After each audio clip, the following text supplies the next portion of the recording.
what if the first humans who ever step onto Mars aren't there to build a colony? What if they're not pioneers, not settlers, not even explorers in the way we imagine? What if their real mission is something far more dangerous and far more profound? What if the first humans on Mars are sent there to answer one question that could change humanity forever? Is Mars already alive?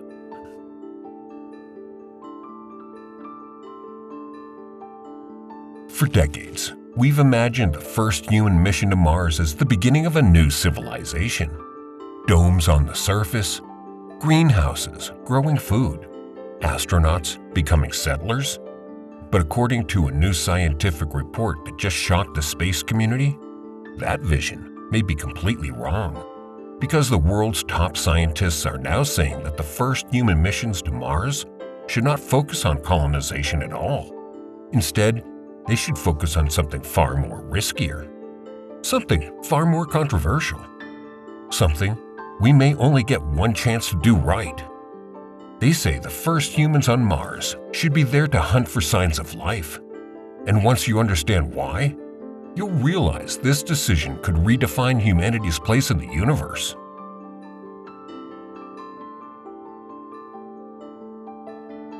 Mars isn't just another planet. It's not like the Moon. It's not like asteroids. It's not even like Europa or Titan. Mars is unique because it sits right on the edge of possibility. Billions of years ago, Mars had rivers, lakes, oceans, a thicker atmosphere, and a climate that may have been warm enough for life. In other words, Mars once looked disturbingly similar to early Earth. And that's what makes it dangerous. Because if life ever emerged on Mars, even microbial life, it may still exist today. Not on the surface, not where radiation can destroy it, but deep underground, protected, waiting. And here's the problem. The moment humans arrive, Mars will never be biologically clean again.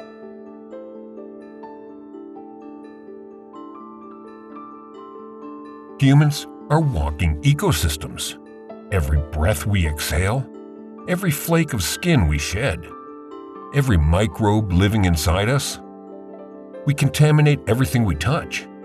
Robotic missions are sterilized as much as possible. But humans can't be sterilized. The moment astronauts step onto Martian soil, Earth life comes with them. And once that happens, if scientists later find life on Mars, we may never know the truth. Was it Martian life? Or was it Earth life that escaped from a human habitat and adapted? That's why scientists are raising the alarm now. Because if we don't search for life before we permanently contaminate Mars, we could lose the answer forever.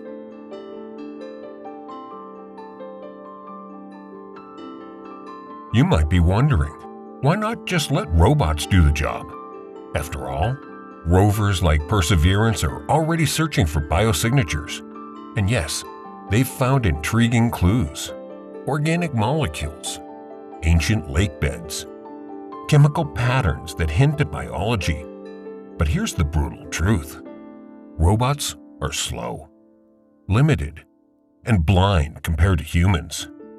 A human geologist can analyze terrain, recognize patterns, and make real-time decisions that would take a rover months to replicate. A single astronaut could accomplish more science in 1 week than a rover might in years. That's why scientists now believe humans are essential for the next stage of the search, but only if they go with the right mission.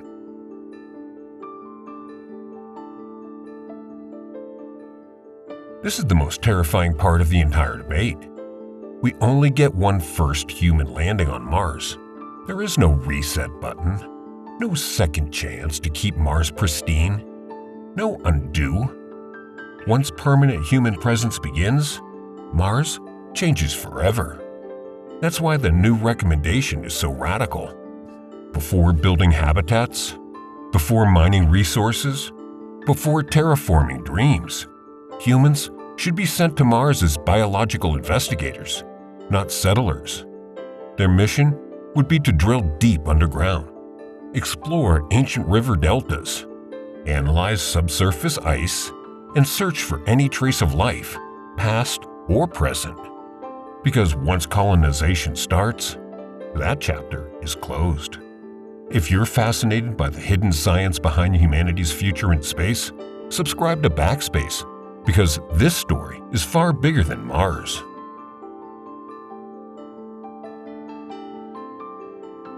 Here's where things get even more interesting.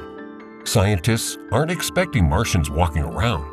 They're looking for microbial life, extremophiles, organisms that survive without sunlight, life that feeds on chemistry, not photosynthesis. On Earth, life exists deep underground, completely cut off from the surface. Some microbes haven't seen sunlight in millions of years. If Mars has similar underground ecosystems, that would mean life doesn't need Earth-like conditions to survive. And that discovery would shatter one of our deepest assumptions, that life is rare. Instead, it would suggest that life emerges wherever it gets the slightest chance.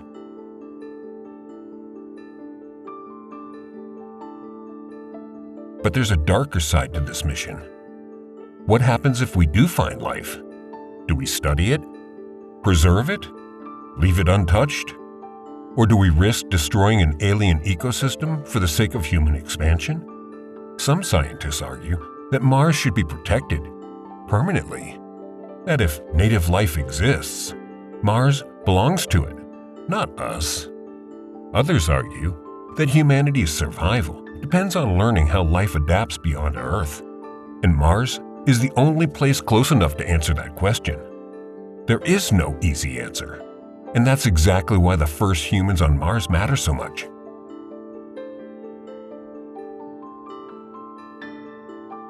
This shift in priorities could completely rewrite future Mars missions. Instead of large colonies early on, we may see smaller, more mobile human crews, shorter surface missions, extreme planetary protection protocols, and missions designed around science, not settlement. In other words, Mars may remain a research world for decades before it ever becomes a home. And that may be the smartest decision humanity ever makes.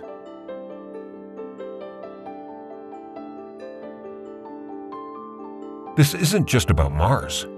If we find life there, even simple life, it means life emerged twice in one solar system. That would imply that the universe is likely filled with life. And suddenly, humanity wouldn't be special because we're alone. We'd be special because we're finally aware. Aware that life may be everywhere. Aware that we're part of something much larger. Aware that the universe may have been alive long before we ever looked up.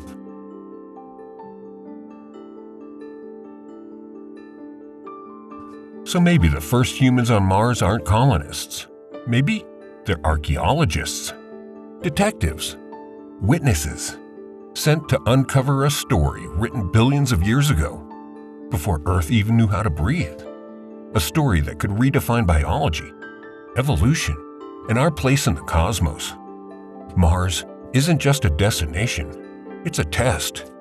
And how we approach it will say more about humanity than any flag we ever plant. If you want more deep dives into the science, mysteries, and future of space exploration, subscribe to BackSpace, because the biggest discoveries in the universe are still ahead of us.